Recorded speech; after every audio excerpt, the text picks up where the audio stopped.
What do you look for in a politician? Somebody who's honest and principled and hardworking, maybe?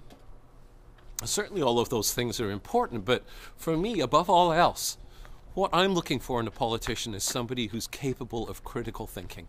Somebody who can look at a complicated issue from all sides and come up with a position which is the best one for all of their constituents. Here on PEI at the moment, there is no more complex or pressing issue than that of water. Water that is critical for so many aspects of our lives, whether we're talking about our health, our communities, our homes, our economy. There is nothing here on Prince Edward Island which doesn't critically depend on a reliable, clean supply of water. So we better look after it. And before we propose anything that might threaten the quality or the quantity of that water supply, whether we're talking about fracking or drilling high-capacity wells, we better be absolutely certain that they're not going to threaten this irreplaceable precious resource. So we have a really important decision to make here on PEI.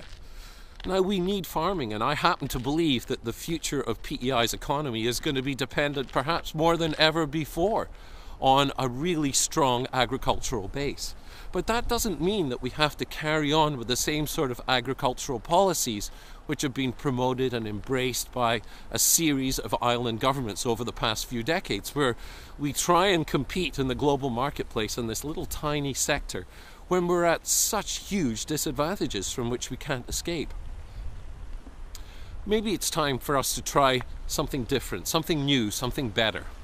A type of farming which protects our water rather than threatens it, which rebuilds our soil rather than denudes it. A type of farming that can reinvigorate our rural communities rather than watch them wither and die. A type of farming that will give us an economic prosperity for generations to come. I am not anti-farming, but I am anti-screwing up our water. And unlike many other issues on Prince Edward Island, when it comes to our groundwater, there can be no plan B. We have to get it right the first time. We can do better, and we must do better.